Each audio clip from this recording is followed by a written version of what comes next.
Hello, everyone. This is Jeff Risdon from the Detroit Lions podcast and Lions Wire. Chris and I, unfortunately, are unable to bring you a live show this week, as we were unable to last week. Last week, I was sick. I was very under the weather. I actually wound up going to a couple different specialists. This week, Chris has pneumonia, is not feeling all that well, so I decided to do a little video just to give you something as we head into the holidays. By the way, it's almost Christmas. Merry Christmas. Happy Hanukkah, whatever holiday you're celebrating. Hope you enjoy it. I am at home in Holland, Michigan, where the Weather Channel is. They dispatched Mike Seidel here for the coming blizzard. I'm recording this Thursday afternoon. The blizzard hasn't quite hit yet. I would turn the camera around, but I don't want you to see how dirty my office room is here. But it's just starting to snow here right now. But we are expecting blizzard-like conditions. We have already made the decision.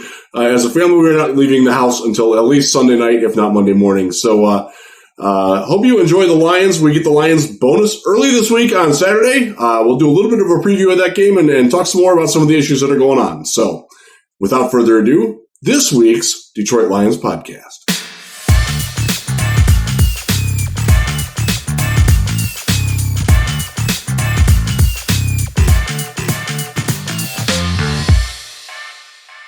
All right, let's get to this.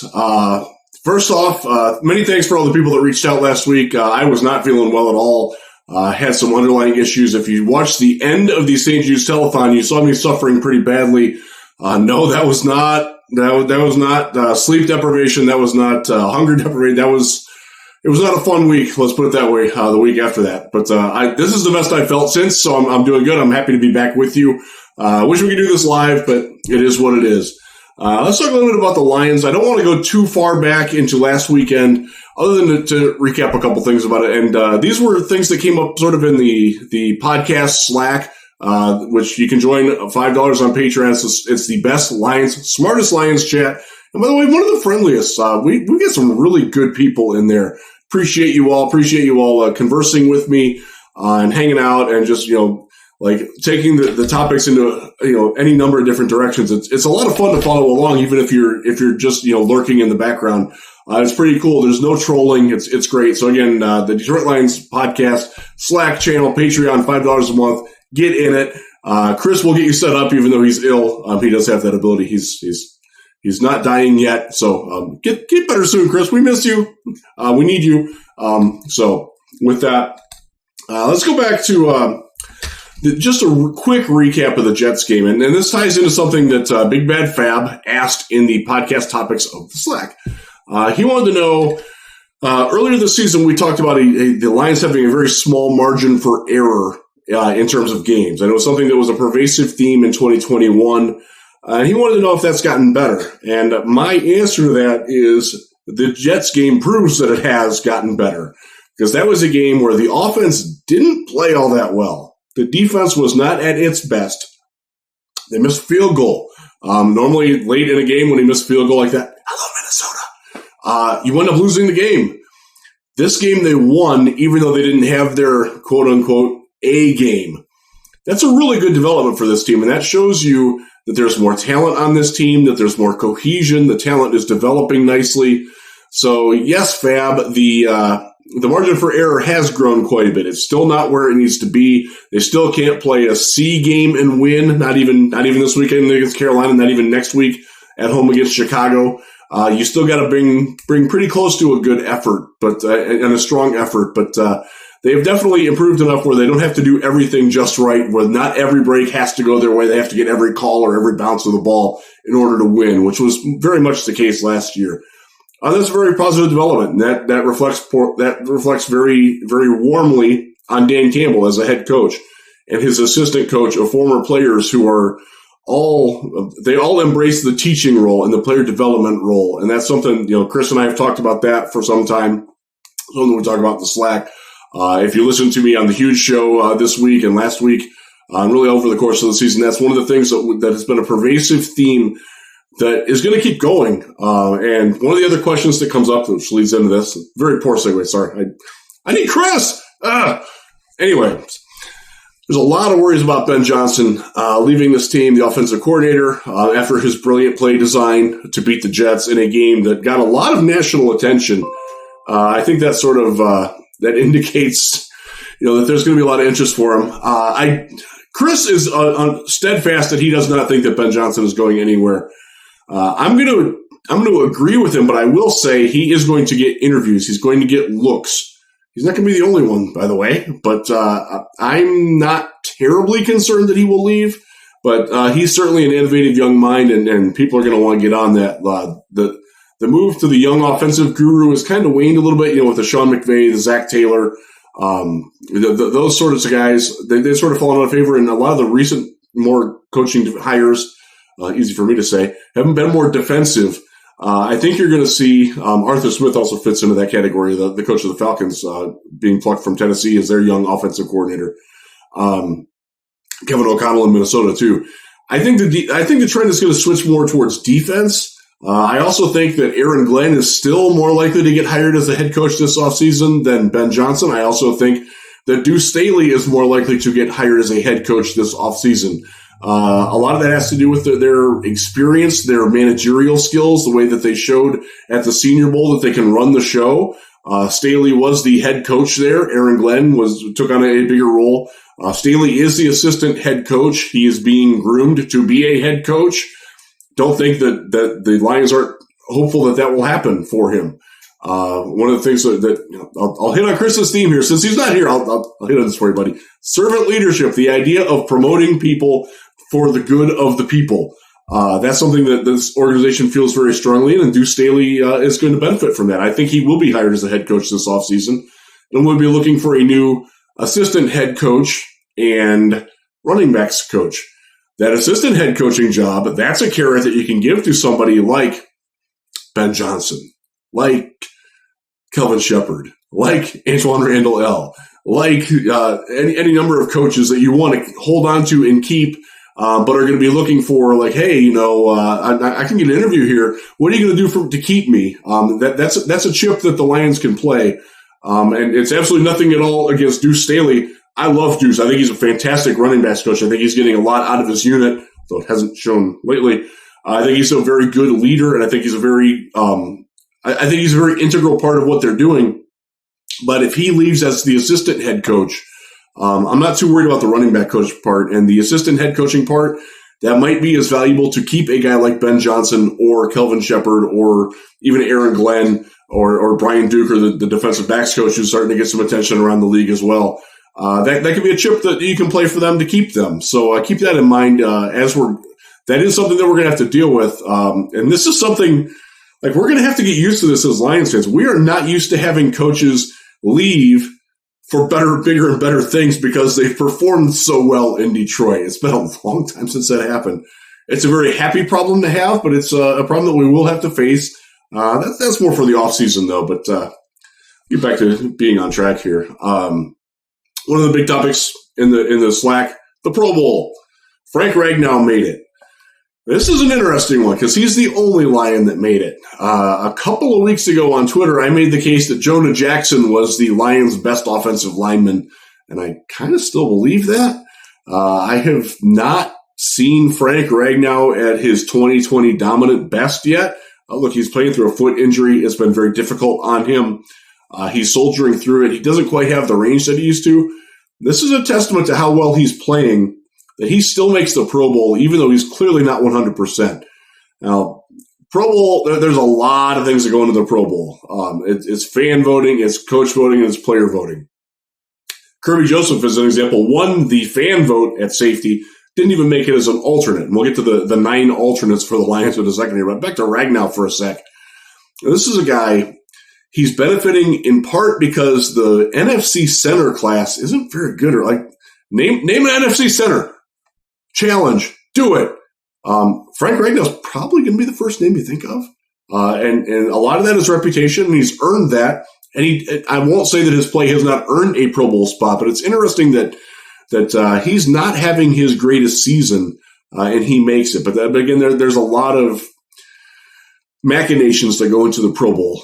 And the alternates, if you've seen the list, every lineman but Evan Brown, the right guard, made it as an alternate. So Penei Sewell, Jonah Jackson, and Taylor Decker all made it. I actually think that Taylor Decker got robbed. I think he should be the left tackle for the NFC. Obviously, Trent Williams is going to get that, so it's going to be difficult to beat that. And nothing against Trent, but Taylor Decker's having a whale of a season. He's playing great. It's nice to see the fans rallying to him. He has come out in the last couple of weeks as much more fan-friendly and open and appreciative of the fans in Detroit. And look, it's been a hard go for him. He's had some issues. I'm going to take a little break here for a sec. Sorry about that. I had to hit the personal cough button. Didn't want to cough on air on y'all. I'm still not 100%, but I'm getting better. But Decker, anyways, back to Taylor Decker. He's had just a real, much more positive reception from more Lions fans. I think Lions fans are more appreciative of what he's doing. And he's playing great at left tackle. Penei at right tackle. Probably the best game of his career was against the Jets. I know he had a penalty in it, but man, he was sharp. That was a great performance by Sewell at right tackle. Just the dominance that he showed throughout the game. Look, he's had stretches in games where he's been dominant before, but I've never seen him be that good that long. And look, he's still one of the youngest players in the league. So, Penei, you deserved it. Jonah, you absolutely deserved it. Or just to Jared Goff. Jared Goff is one of the alternates at quarterback. And you know what? He should be. He deserves it. He's having a good season. Look, I know Scott Bischoff in his preview last week touched on it, and it's something that, we wind up getting asked a lot because it's always in the back of the minds. I'm going to enjoy Jared Goff for the rest of 2022 for being Jared Goff and being a pretty darn good quarterback this year. I'm going to worry about 2023 and beyond once this ride ends. Because I'm enjoying it. I'm going to keep my seatbelt fastened through the rest of it, and worry about 2023 and beyond when we get past 2022. Because right now in 2022, Jared Goff is playing some dang good football. Did not have a great game against the Jets. To go back to the earlier point about not having your having the margin for error that they do, but he did good enough. He was better than Zach Wilson. He was better than several other quarterbacks on last weekend, coming off of the prior week where he won the FedEx Player of the Week, the Air Player of the Week. Congratulations for that, by the way. He's played a pretty darn good season. He's currently got 232, I want to say. Don't make me look it up. 232. We'll go with that number. Straight passes without an interception. One of the things that was a problem last year and early in this season was that he was flippant with the ball. He was giving the ball away too much. You're not seeing that anymore. He's still the combination that he's found of still being aggressive and taking some shots down the field and throwing some tighter window throws, but not putting receivers in peril, not putting the ball in peril. It's a really nice balance right now, and he deserves credit for that. Mark Brunell, the quarterback's coach, deserves some credit for that. Ben Johnson deserves credit for that. The receivers do as well for having better chemistry with him, a better communication, like on the sidelines. Like they're much more in sync now, and it suits Jared Goff very well. So he deserves to be a Pro Bowl alternate. I'm happy with it. I hope he gets there. Look again, the Pro Bowl. A lot of it is who else around the league at your position is having good years and bad years, and it's not a great year in the NFC for quarterbacks. You've had some guys hurt. Tom Brady not having the year that you would expect. Matthew Stafford obviously injured. Russell Wilson's now in Denver and not good. It's a little bit of a different animal this year. So he gets there. Jamal Williams got there on the basis of his rushing touchdowns and his personality. The last 2 weeks he's been dreadful. I hope that he runs through that wall against Carolina, and I mean that literally. He needs to run through the wall that is. He's not played well the last couple of weeks, but for the season, he absolutely deserves it. Amon-Ra, of course, deserving of it as a wide receiver. He's going to take that chip and put it on his shoulder. I'm not going to say that he deserves it to be on the roster over Justin Jefferson or anything, but he's having a great season. Lions fans know how good he is. The teams that play the Lions know how good Amon-Ra is. So, Sun God, you deserved it, and you should be upwardly mobile on that too. Khalif Raymond made it as a Pro Bowl alternate as a kick returner. He showed you with the punt return last week what he can do. Actually, it's punt returner. He's not the kick returner. Showed you what he can do. He won the Jets game. That win does not happen without Kelly Freeman's punt return after the Jets' first drive. That was something else, man. Real quick, I got to watch the game last week. I was out and about in public. I was out with my daughter at one of her basketball tournaments, and there was a very big crowd at the basketball facility in Grand Rapids. And when that happened, look, it's a pretty loud facility inside. It got real loud from the 20 to 30 of us that were gathered around the TV watching that punt return. It was raucous. It was amazing. Wish that could have happened at home, and the fan reaction to that would have been awesome. But it was a great ride. Also, Hutchinson made it. Aiden Hutchinson, as a rookie, made it. He was the only defensive player to make it. That's probably fair. I would say, and I will say this quite proudly, actually, Alex Anzalone deserved to be an alternate. There has not been a better linebacker in the NFC over the last 4 weeks than Alex Anzalone. You can look at any other roster, any other linebacker, and what they're doing right now. None are playing better than Alex Anzalone is playing in Detroit right now. I know that's difficult for a lot of people to process that are, pre-programmed to hate him or, predisposed that, oh, he sucked. He was terrible last year. He's not the same guy, folks. If you don't evolve your opinions on guys when they improve, you're going to be stuck in a rut, and that you're going to be wrong. Guys do get better. There's any number of reasons for Anzalone and his improvement. Kelvin Shepard, the linebackers coach, deserves credit for that. I think Rodrigo getting better and earning more trust from both Anzalone and the defense as a whole has helped. I think Isaiah Buggs playing better in front of him has helped. And Aline McNeil playing better in front of him has also helped. I think John Kaminsky being back helps. I will say Romeo Okwara was a very welcome re-addition last week. Like, all these things come together, and I hope that folks are realizing my mantra for a long time. And by the way, I share this with both John Dorsey and GM Brad Holmes. Don't overvalue the off-ball linebacker position. They're good enough there now. And remember, Derek Barnes has been hurt. He's going to be coming back. He got a lot better just before he got hurt. Let's hope he can come back healthy and prove it. They're good with Rodrigo and Barnes bringing in, whether it's Anzalone coming back or another veteran that's out there that you plug in, for a 1 year, $3.5 million contract and get them to be your sort of veteran rudder. You maybe have another guy that comes back for special teams, whether it's Woods or whoever. They're going to have guys like that. And this is not a team that needs a first or second round linebacker. The sooner y'all realize that, again, I said this last year, I'll say it again. They're not taking a linebacker early. For all of you who wanted Kobe Dean, he's played one snap this year. Wouldn't be much better than that in Detroit. Wouldn't have an impact on this defense either. So, look, I hate that it goes from a celebration of Alex Anzalone's good play to being lecturing people about the linebackers, but it's something I still get this on an almost daily basis. Y'all got to realize that it's not 1988 anymore. If your defense is built around your linebackers, you don't have a very good defense. The Lions don't do that. Their linebackers are playing very well right now. We should celebrate and appreciate that. So that's that. Pro Bowl. Again, by the way, there's no Pro Bowl game this year. They have gone to just the skills competition weekend and a recognition, which is great. God bless you if you've watched the Pro Bowl. I haven't watched it in a very long time. Let's put it that way. It became an unwatchable product with guys just going half effort. So this should be better. Hopefully a couple of the Lions get bumped up to that. We'll see if they still do the thing where if you're in the Super Bowl, you can't get in. So that's where the alternates come in. I won't say that the Lions are going to be in the Super Bowl. I'm not going to drink that much Kool-Aid, but playoffs? Yeah, playoffs. We got some playoffs, folks.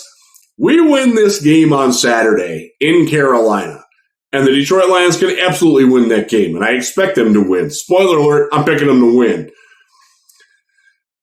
They're in a really good spot because you got Seattle, favored to lose on the road. Washington, the other team that's ahead of the Lions that they need to catch, favored to lose on the road. San Francisco, Kansas City, those are better teams than the guys that they're playing.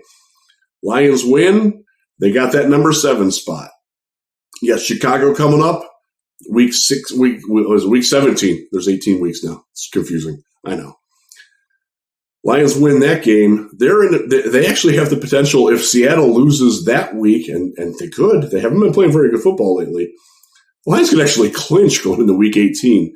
And then the fun that would be the argument about, do we rest our starters in Green Bay against Aaron Rodgers in what could be his very last game in a Packers uniform?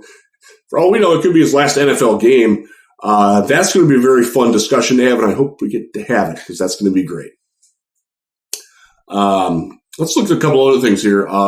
There was an injury, DeShon Elliott, not official yet that he's been ruled out. That will be happening within the hour. It's a little after 3 o'clock. We get our final injury report at 4 o'clock typically, and the Lions are traveling today to get out in front of all this weather. DeShon Elliott isn't going to play.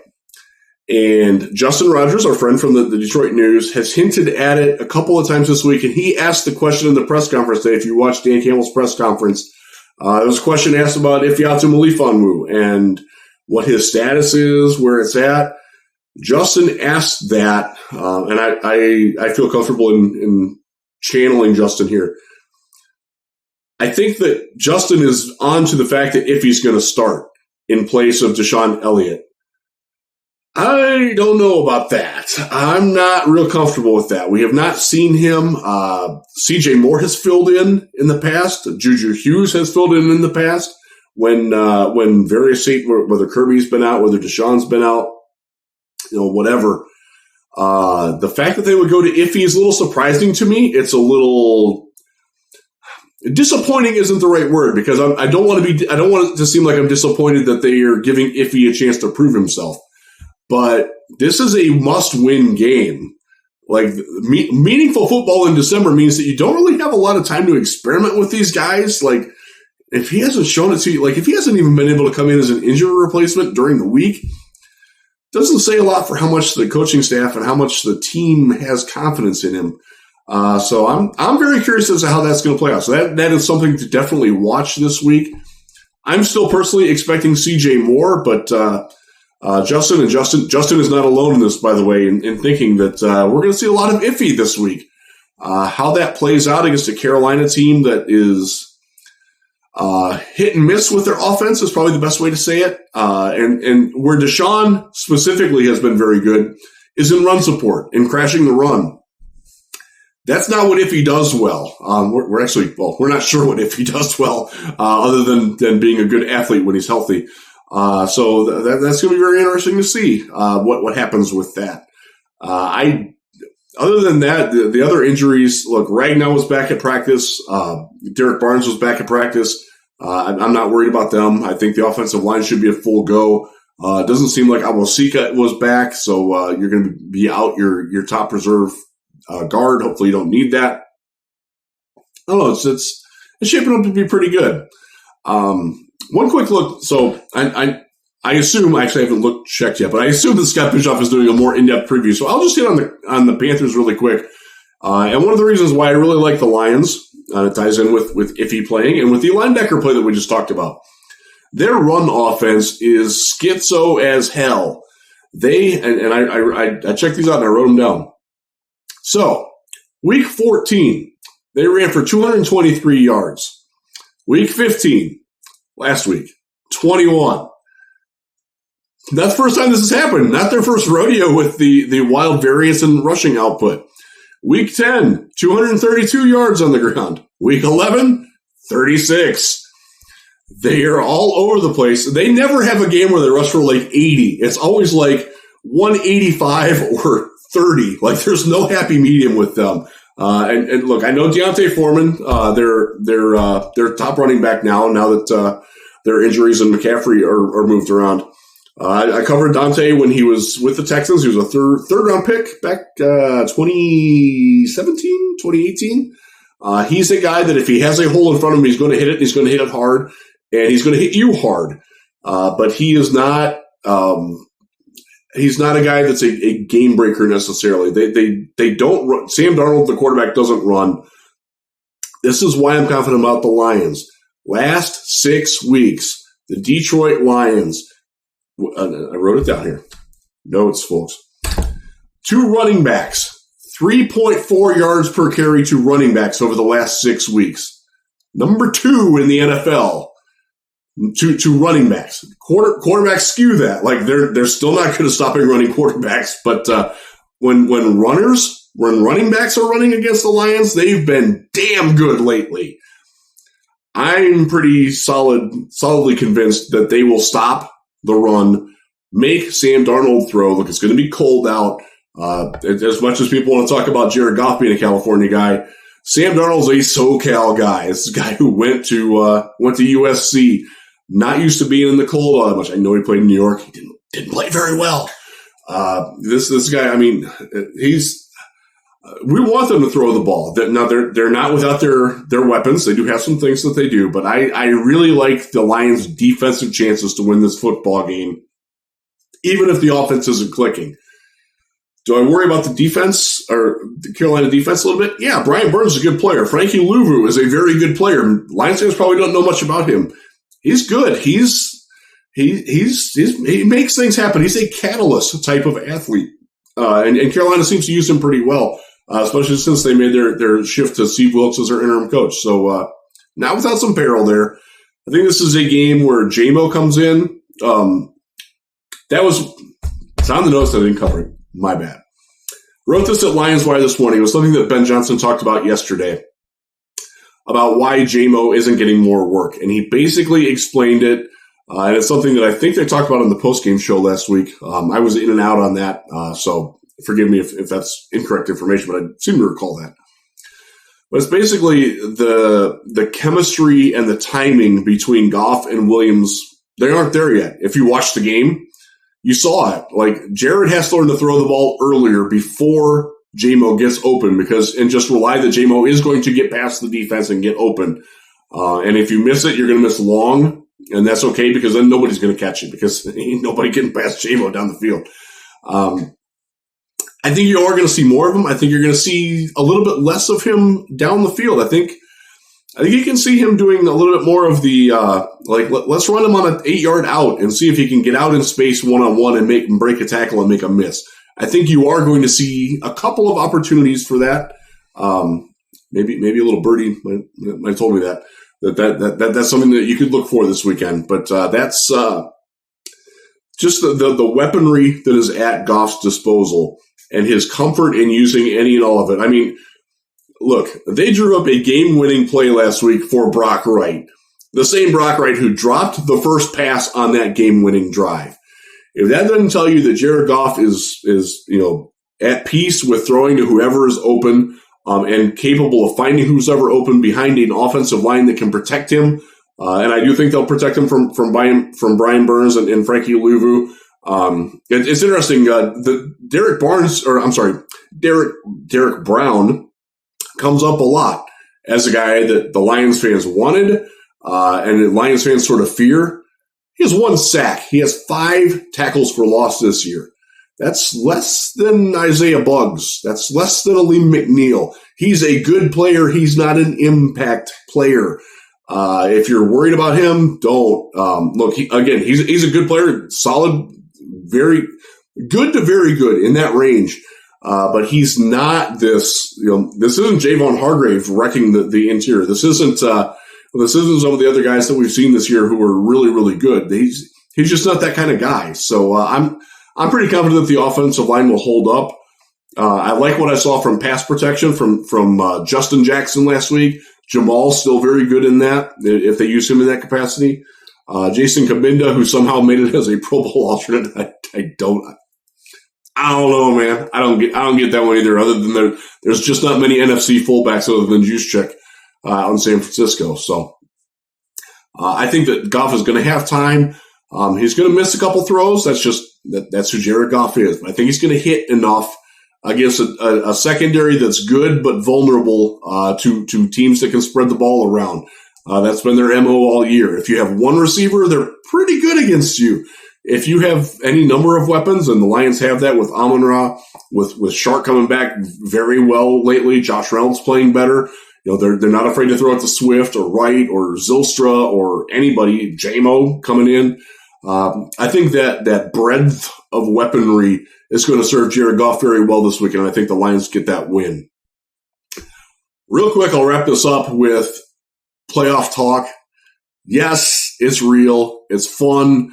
I'm not going to get too wrapped up in it until it happens, but I do think that the odds are pretty strong that the Lions get there, based on the way that they're playing, based on the way that Seattle has played. Washington, I don't know. I'm still actually not sold that the Giants win another game. So they have paths to get there. I sure hope they get it, man. The validation for being the first team ever to start 1-6 and make the postseason, you better believe I want to write that story, and I will write the hell out of it at Lions Wire. So with that, I will bid you adieu. Thanks for tuning in. Thanks for listening to me stumble through a couple things here, doing it solo. Again, Chris and I should be back together next week. Hopefully, we're both capable of being healthy and vibrant at the same time with our schedules going on. It is Christmas break. Merry Christmas, happy holidays, whatever you celebrate, enjoy it, be with your family, enjoy Saturday. I'm going to be snowed in with the Lions. It's going to be a great way to spend a holiday weekend. Take care.